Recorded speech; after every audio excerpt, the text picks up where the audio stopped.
Shalom, bola-bolanya manis, berjumpa kembali dengan saya Gracia Pelo. Pagi hari ini saya ingin mereaksi sebuah postingan dan juga di tabloid online atas suatu ucapan yang memfitnah kekristenan. Ada seorang ustadz mengatakan aturan seks di dalam kekristenan itu begitu rendah dan hina. Kelakuannya asalkan suka sama suka, boleh berhubungan seks dan tidak ada komitmen di luar ikatan pernikahan pun diizinkan. Dia ngaku bertemu dengan Saifuddin Ibrahim di Makassar tahun 2015. Dia mengutip beberapa ayat yang terdengar aneh di telinga kami. Karena seumur hidup saya menjadi orang Kristen, saya belum pernah mendengar dua surat yang dia sebutkan. Satunya saya tahu surat Roma, ya, tapi dia menyebut surat Yesemia. Di dalam Alkitab, kata surat itu hanya di dalam Perjanjian Baru, surat-surat penggembalaan dan surat-surat kiriman Paulus. Begitu dia mengatakan mengutip surat Yesemia, saya bingung ini surat apa? Saya cari di kitab Yesaya, Nabi Yesaya tidak ada. Ayat yang dia ucapkan di surat Yesemia, saya cari konfirmasinya di kitab Yeremia juga tidak ada, di kitab Yeskiel tidak ada, dan saya tahu pasti ayat itu tidak ada di seluruh Alkitab. Nah, untuk lebih jelasnya, seperti apa penistaan yang dilakukan oleh Ustadz di Makassar ini, di dalam postingan ini, kita lihat postingan ini ya. Ini ceramahnya dia. Mohon maaf Pak ya, saya pernah di Makassar itu September 2015. Saya pernah adu debat dengan seorang mantan Muslim, Murtadin, Saifuddin Ibrahim namanya. Dia mewakili dari organisasi Muhammadiyah, itu menurut dia. Itu diadakan resmi di di Masjid Al-Martas Makassar. Itu apa yang saya bilang sama dia. Karena dia mengupas, dia terus kupas. Tanpa dia sadari yang dihadapi ini adalah pakar, ahli Injil. Jadi saya bilang, coba Anda buka di surah Yesemia pasal 21 ayat 3. Lalu Anda buka di surat Roma pasal 3 ayat 2. Tolong Anda bacakan. Dia baca begini. Dalam surat Roma ini dia baca, ketika kau pelayan-pelayan dan tangan-tangan Tuhan, haram bagimu untuk melaksanakan pernikahan. Jika kau menikah maka kurang rasa tanggung jawabmu melayani Tuhanmu. 1.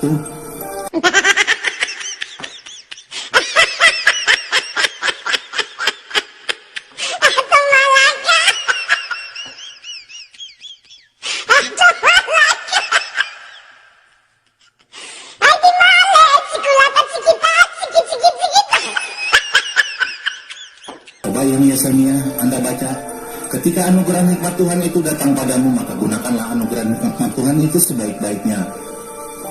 Meskipun kau berhubungan intim antara laki dan wanita dengan tidak diikatkan dengan tali pernikahan, namun didasari suka sama suka, dan tidak memperkosa sebelah pihak merugikan pihak lain, maka sah di mata Tuhan.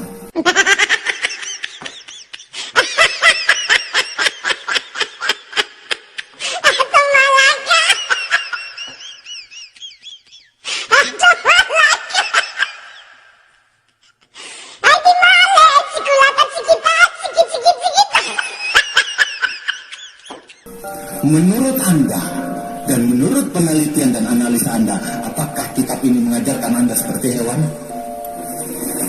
Bapak, saya tanya, dengan dua ayat ini, bagaimana kesimpulan Bapak? Apakah kita diajar dengan sifat manusia atau sifat binatang? Sifat binatang. Kenapa? Kita tidak melalui tali pernikahan dan kita dianggap bebas. Hewan juga melakukan bebas tanpa merugikan orang lain, tanpa merugikan hewan-hewan yang lain. Betul? Jadi saya bilang, Anda masuk agama itu hanya mau jadi binatang, bukan mau jadi manusia. Karena Anda tidak menggunakan otak Anda, tapi karena perut Anda yang takut kelaparan. Sudah lihat Anda cari di Yesaya 21 ayat 3, bunyinya seperti ini.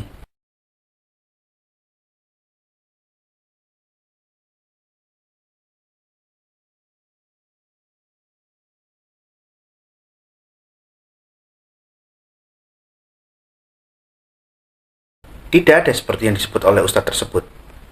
Kita buka kitab Yeremia 21 ayat 3, bunyi seperti ini.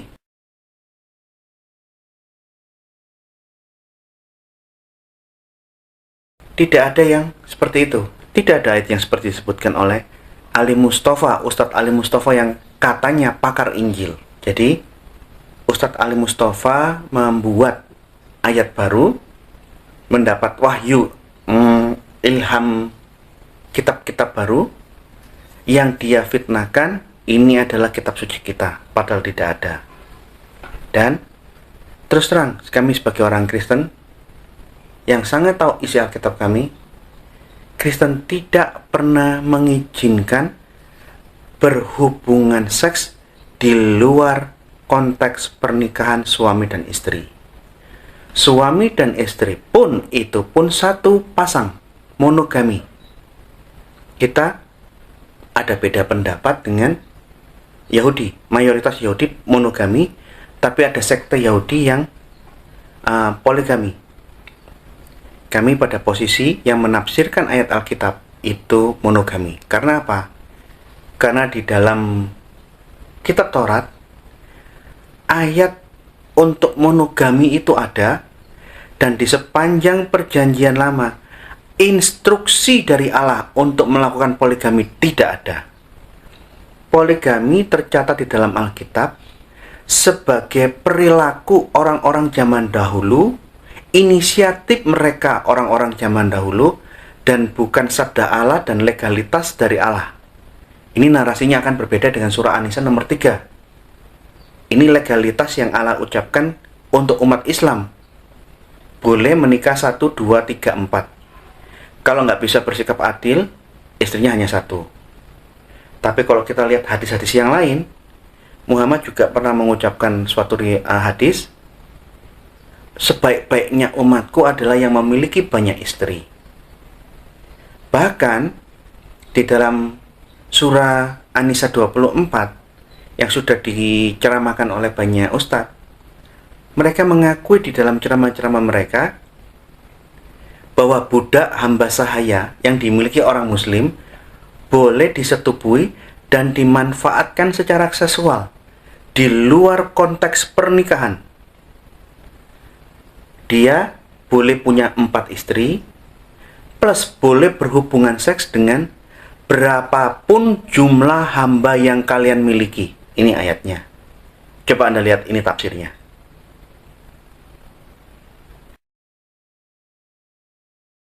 Yang seperti ini tidak boleh di dalam kekristenan. Kekristenan hanya boleh memiliki 1 istri. Coba kita lihat kitab Taurat Ulangan 17 ayat 17. Ini ayat tentang raja. Atau kita langsung lompat ke ayat ke-16. Hanya janganlah ia memelihara banyak kuda, dan janganlah ia mengembalikan bangsa ini ke Mesir untuk mendapat banyak kuda. Sebab Tuhan telah berfirman kepadamu, janganlah sekali-kali kamu kembali melalui jalan ini lagi. Dan janganlah raja itu mempunyai banyak istri, supaya hatinya jangan menyimpang. Emas dan perak pun janganlah ia kumpulkan terlalu banyak. Ada anjuran bahwa seorang raja tidak boleh memiliki banyak istri. Seorang raja tidak boleh berpoligami. Ini aturan Taurat. Loh Pak, itu kan hanya untuk raja. Kan saya kan bukan raja. Maka sah dong saya berpoligami. Ini salah satu tafsir yang dipakai oleh sebagian orang Yahudi. Tetapi, saya punya pikiran yang lain. Kalau kita mengacu pola pikir yang seperti itu kan ayatnya untuk raja. Saya kan orang awam, maka saya boleh atau terbebas dari aturan ini. Ini keliru. Logikanya begini, pemimpin tertinggi aja tidak boleh memiliki banyak istri, apalagi kamu yang bukan raja dan bukan apa-apa. Dengan logika yang sama, saya mengajak kita untuk melihat hukum Taurat yang ke-10. Janganlah engkau mengingini istri sesamamu. Ayatnya melarang seorang laki-laki kepingin istrinya orang lain. Loh, dengan logika yang sama gimana? Haha. Pak, bukankah itu kan ayat untuk suami, untuk laki-laki? Saya kan seorang istri. Saya boleh dong selingkuh, saya boleh dong berzina dengan laki-laki yang lain. Saya terlepas dari ayat ini karena ayatnya hanya untuk seorang laki-laki. Jangan mengingini istri sesamamu. Bukan untuk kami orang perempuan. Tidak seperti itu. Laki-laki itu kepala rumah tangga, pemimpin. Yang pemimpin aja tidak boleh, apalagi istri dan anak-anak. Semua tidak boleh melakukan yang seperti itu. Sekalipun bukan tertulis istri, pihak perempuan, itu sudah menjadi bagian maksud dari ayat itu. Jadi, baik di dalam Perjanjian Lama, instruksinya monogami. Jadi jika tercatat praktek poligami di dalam Perjanjian Lama, itu inisiatif pribadi orang-orang Perjanjian Lama masa lalu, di luar ayat-ayat Alkitab, karena memang ayatnya tidak ada secara tegas. Itu anjuran untuk suatu raja monogami. Dan aturan ini ditegaskan ulang di dalam Perjanjian Baru, di dalam surat Paulus. Di dalam Perjanjian Baru, spirit monogami yang ditulis di dalam ulangan, di dalam kitab Taurat ulangan 17:17 diingatkan kembali oleh Paulus di dalam 1 Timotius 3 ayat 2. Karena itu, penilik jemaat haruslah seorang yang tak bercacat, orang yang tidak punya masalah-masalah permasalahan norma-norma kekristenan. Suami dari satu orang istri dapat menahan diri, bijaksana, sopan, suka memberi tumpangan, cakap mengajar orang lain.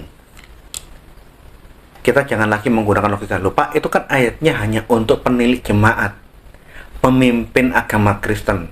Saya kan jemaat awam, Pak. Jadi saya terbebas dari ayat tersebut. Jadi saya bebas dong memiliki banyak istri. Bukan seperti itu. Pemimpin Kristen tidak boleh memiliki banyak istri. Apalagi kalian orang-orang Kristen awam. Yang pemimpin yang tertinggi aja nggak boleh, apalagi kamu. Kira-kira begitu. Jadi, apa yang diucapkan, disebarkan oleh media massa mengenai apa yang dibilang oleh Ustadz Ali Mustafa ini keliru. Lebih detailnya Anda bisa lihat postingan saya masa lalu, postingan yang dulu. Saya sudah pernah membuat postingan mengenai aturan seks dan pernikahan dalam kekristenan.